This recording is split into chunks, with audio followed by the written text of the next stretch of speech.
Assalamu alaikum sama mbokk yépp man la Adama Gaye maa leen di invité xama ndax yéena ngi gis naa kenn nit kon boog loolu lu baax la nga may ma tuuti ma xool ndax am na ñeneen ñu ñëw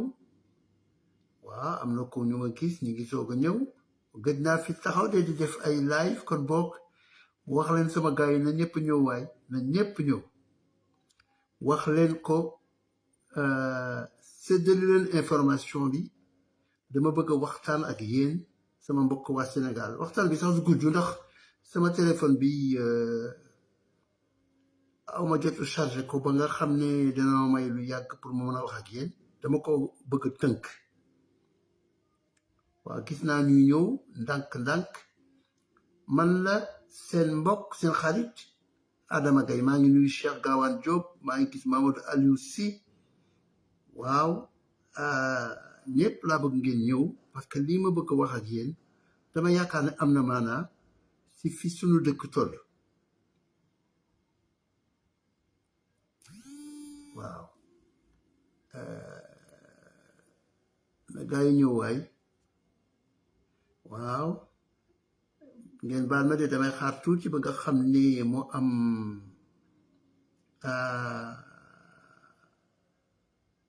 yeneen nit yoo xam ne mën naa bëgg nañ ma déglu ñu ñëw egsi wax leen ko sama gaay yépp waaye man ayuma si technique bi moo tax partage bi sax xaw ma nu ma koy defee kon ñi nga xam ne ñoo ñëw muy yéen ñi may gis ñi François Dame Gaye ak ñeneen ñi yéen ñëpp yéen ma si jàpp mën a jàppale pour ma li ma bëgg a wax mu mën ko wax mu tàbbi si nopp Omar Bokum ak Joseph Saliou Ndiaye ak ñeneen ñi ñëpp ngeen mën a déglu sama waxtaan waaw maa ngi déglu bi si dimanche la bëgguma leen déranger lii ëllëg laa ko bëggoon a def waaye comme bisu liggéey la suba dama xaaral ma wax ko tey pour que ñi ko dégg mën see waxtaane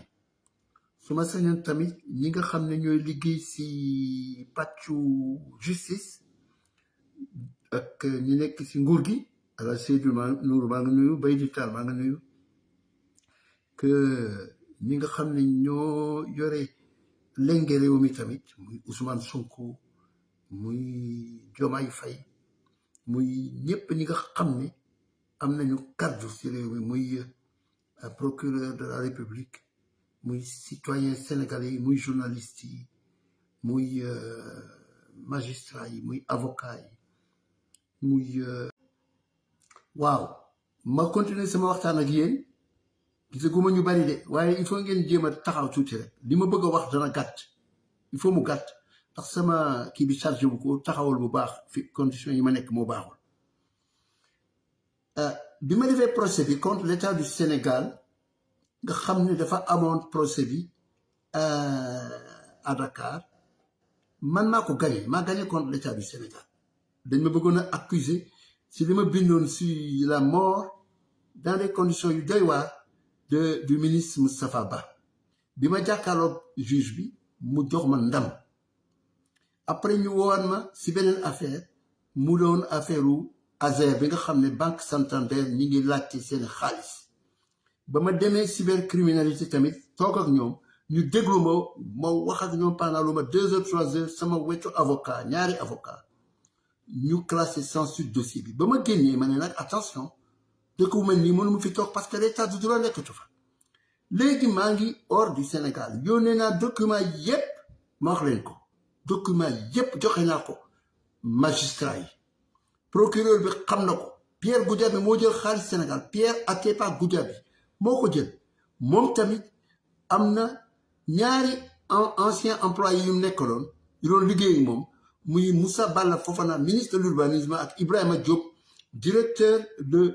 l'habitat social ña nga ministère de l'urbanisme ma nga xam ne ñu ngi ko tudde léegi ministère Atepa man ma génne information yépp teg ko ci biti ba ñépp a gis ko ma jox ko sama avocat le brillant avocat Seydou Diagne ñu dugal ko en septembre daaw auprès du juge mais ba ma gisee nag ni fii état de droit nekkatu fi ma jël sama bagage ça fait 1 an ma nekk bitim réew man maay toppatoo sama dund maay toppatoo sama yëpp et cetera mais nag mënuma nekk devant le juge le jour du procès su ma fa nekkoon tamit wax ji waxatuñ ko parce que Pierre Goudiaby Sénégal yépp ñoo war a jóg taxaw ne yow kenn du war a condamner Adama Gaye parce que Pierre Goudiaby bi moo jël suñu xaalis na ko lijjanti na ko teg ci table bi pardon mënu fee am réconciliation monsieur le président Bassirou Diomaye Diakhar Faye mënu fee am xam ngeen ne li ma wax li ma teg ci table bi dafa am léegi nag dama bëgg wax Sénégalais man ba may xeex Macky Sall kenn xeexu ko ba muy daanu xam na ni rôle bi ma si joué daanaka kenn joué wu ko si waaw léegi nag su fekkee ne man dama joué rôle boobu ba pare nag état bi nga xam ne moo teg état successeur bi remplacé ñi fi nekkoon commencé naan kii nga xam ne li mu def duñ ko bàyyi nañ ko créer ay problème ndax du warul wax ba nga xam ne dama génn sama réew yéen laa ko yëgal nag Sénégal yi suñ ma condamné c'est injuste suñ ma demandé ma fay pour Pierre Goudiaby c'est injuste li ma wax si Pierre Goudiaby xaalis Sénégal bi mu jël sur les propriétés immobilières du Sénégal ñépp a ko xam la justice américaine xam na ko Bassirou Diomaye Faye xam na ko Ousmane Sonko jël na lettre bi du neveu de Pierre Goudiaby qui accuse Pierre Goudiaby d'avoir détourné l'argent Yacine Fall ma sœur ministre des Affaires étrangères dégg na ko kon boog état du Sénégal xam nañ ko man je suis obligé de jël wax ak yéen parce que benn naa ko am na ñoo xam ne du ñu lii maa ngi woo kilifa diine yëpp maa ngi woo kilifa traditionnel yëpp maa ngi woo ñi nga xam ne influence am nañ si dëkk bi maa ngi wax ñépp ñoo xam ne gis nañ ne lii ma wax dañ ko war a càmbar gëstu ba nga xam ne ay tappalekat sàcc maître chanteur comme disait quelqu'un boo xam ne Macky Sall l'a traité d'escroc publiquement te ñemul tontu Pierre Goudiaby lay wax koo xam ne am na benn chef d'état Abdoulaye Wade mi ne ma Adama bul waxatee kooku c'est un maître chanteur ñu mel noonu lañ bëgg a faral nag attention président Bassirou Diomaye Faye bi ma la gisee Abidjan wax naa ne y a un problème avec la justice dégg naa ngay wax réparation conciliation et tout loolu tamit dafa jaaduwul mënuñu tooñ ngay ñëw di ànd ak ñi nga xam ne c'était les coupables les personnes qui ont utilisé des moyens exorbitants de l'État pour jàpp ay nit ñii ñu rey leen ñii ñu exilé leen comme sama cas ba nga xam ne bind naa si téere otage d'un État wax li nga xam ne dëkk bi dafa nërmeelu ba pare ñu ne nag yow li ngay wax waraloo ko fee wax lii moo tax ba de dama bëgg Sénégalais yi yëg ko man ragaluma suñu ma condamné tamit lu leen neex lañ ko def mais si ëllëg ça signifie que dama war a nekk à jamais pour le reste de mes jours hors du Sénégal jaral na ma ko du ma dellu gannaaw devant une justice boo xam ne ces décisions duñu taxaw ba def contexte bi li ma jotee jàng si droit am naa ay professeurs yu yu ma xamoon yoo xam ne xam nañ ma jàngal professeur Traoré Bakary Traoré connu à l'université de Dakar l'un des plus grands juristes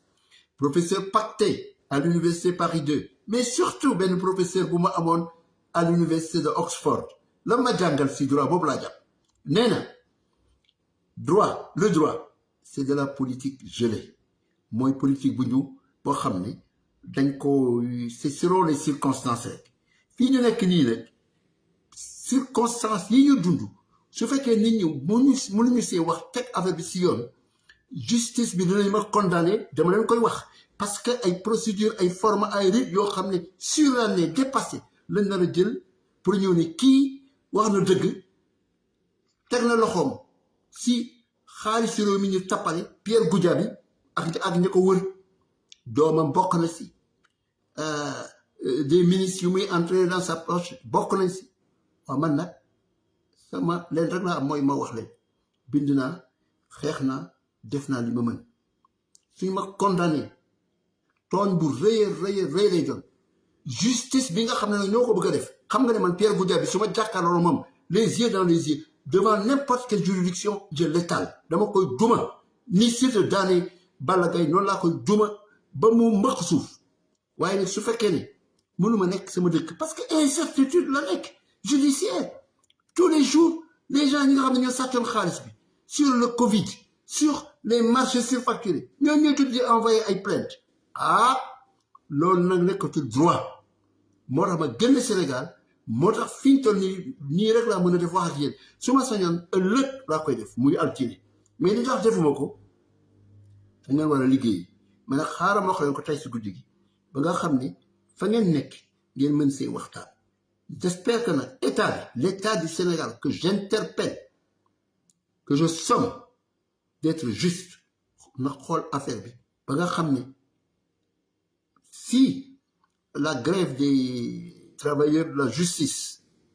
le permet su fekkee ne dañoo war jël benn décision me concernant que ça ne soit pas une décision en faveur de l'assassin du voleur du tueur du criminel waaye lii laa bëggoon a wax sama condition technique yi ñoo nekkul optimal mais defe naa ne li ma bëggoon a wax jàll na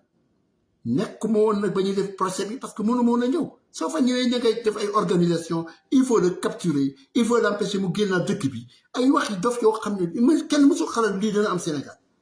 nga nekk nitu dëgg jub et cetera des gens sortis d'on sait où nekkuñu nitu dëgg nekkuñu yoon bëgg a commencer de les exiger leur façon de faire man nag je refuse d'être un agneau du sacrifice defaluma ko kenn def ngeen procès ak man devant tout le monde vous avez amené votre meilleur procureur je l'ai battu écrasé intellectuellement ñëpp gis ko ba nga xam ne président tribunal bi elle m'a donné droit immédiatement dem naa à la cybercriminalité j'ai gagné je ne cherche pas à jouer les héros mais il n'est pas question non plus que je perde mon temps dans des conditions avec des gens yoo xam ne nekkuñu si dëkk Sénégal dafa nërmeenu fi mu nekk nii crise bu rëy la nekk li may bind ñëpp xam ne je mets le doigt sur les problèmes essentiels de ce pays ils veulent me faire taire ils se disent il faut prendre nit ki jàpp leen ko tëj leen ko téye leen ko déedéet defuma ko mayuma ko nit waaw j'ai un vécu am na fu ma jaar sama àddina kilifa yu mag yépp si àddina toog na ak ñoom heure bii dañ ma waroon di laaj ay conseil seet nan laa mën a defal sama dëkk mais pas mel ni nit koo xam da koy këppatal di ko tendre ay pièges ba ma gisee président bi ñu ne ma ñibbisi man nag man danaa ñibbisi dans des conditions comme ça il faut que nit ñi war a wax si àdduna yi bépp jug taxaw wax si parce que dafa war a nekk dans les règles de l'art ay Nelson Mandela ak ñoom ñëpp xam naa leen personnellement toog na ak ñoom tukki na ak ñoom dans leur avion xam naa dañu jaar ñi ngeen di wax seen référence ay Thomas Sankara toog na ak ñoom samay xarit lañu je les ai fréquentés un intellectuel un cadre un leader on le respecte on ne cherche pas à le mettre dans des situations où les complots sont ourdis contre sa personne pour essayer de l'empêcher de jouer sa mission au service de son pays. J'espère que la démocratie sénégalaise nag dana delluwaat si yoonam et que notre pays nga xam ne dafa amoon tradition de leadership intellectuel conceptuel et politique et de sécurité, de paix, de liberté, de capacité d'échange, que ces valeurs-là retrouvent leur droit et que se dissipent li ma fay dégg ay affaire ay insulte ay 72 heures ay wax sew yooyu nga xam ne moo fi nekk Sénégal léegi daal je vais conclure et comme on dit en journalisme je fais ma chute la chute est simple Pierre Goudiaby et moi nous avons un procès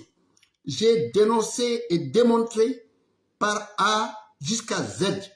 qu'il a volé l'argent du Sénégal qui devait servir dans une large mesure à la construction d'une maison du Sénégal à New York et d'autres propriétés. Ça implique des personnes. C'est sur les réseaux sociaux. C'est devant le juge américain. C'est au niveau du neveu de Pierre Goudiaby. Comme disait l'autre, fais ce que doit, advienne que pourra. li ma waroon def sama warga def naa ko loolu tax ma wax ak yéen bëgguma toujours di ñëw di occuper terrain yi parce que vous avez également votre temps de qualité qu'il vous faut passer pour terminer ce week-end ce dimanche donc maa ngi leen di ñaanal ngeen terminer dimanche bi si jàmm ak salaam di dugg si semaine bu bees bi si jàmm ak salaam di leen ñaanal wér-gu-yaram fan bu gudd jàmm ak salaam di jéggalu si seen temps bi ma jël di jéggalu si li nga xam ne mën naa indiwaat lii tegaat ko si taal jërëjëf yéen ñëpp man la Adama Gaye seen mbokk seen xarit seen am di jàmm maasalaam shukran. Let me just say in one word what the reason for this conversation that I've decided to share with some of you, and I would like this to be shared also with people beyond the shores of Senegal. What is it about? I got a trial with Mr. Pierre Goudiaby, who has said he's a well-known architect from Senegal, that I have defamated him because I wrote about his mismanagement of the financial resources of Senegal given to him by previous leaders of our country. He was supposed to build for Senegal a house for our nation in New York, where our president, whoever he is, would stay during his visit, especially during the UN General Assembly. What happened is that when I exposed the mismanagement of those resources, those financial resources by Mr. Goudiaby, and made sure that the information was given properly to everybody that should know about it, from the president to the prime minister to the minister of foreign affairs to the judge. I could not be in Senegal to defend this easy case in front of a judge, as I was forced to leave my country as a political exile, because I'm not sure to stay in a country where rule of law has been destroyed to a very large extent. And when I know that I've become one of the key targets of the authorities, current and past, eager to ensure that I am eliminated from the political debate. So I couldn't attend the trial. And this week, hopefully, maybe if the strike by legal employees in Senegal allows it, maybe the judge will come up with his decision. I may be condemned because I'm not there, but I've shared everything that he or she should know. So you who are listening from the international community, I am calling on you to heed my call for a proper dispensation of justice in this situation where I know I'm in my right, and where Mr. Atepa Goudiaby, who is colluding, as he has always done, with various forces, is trying to silence me in order to help conduct a mismanagement of our country and the demise of our democracy.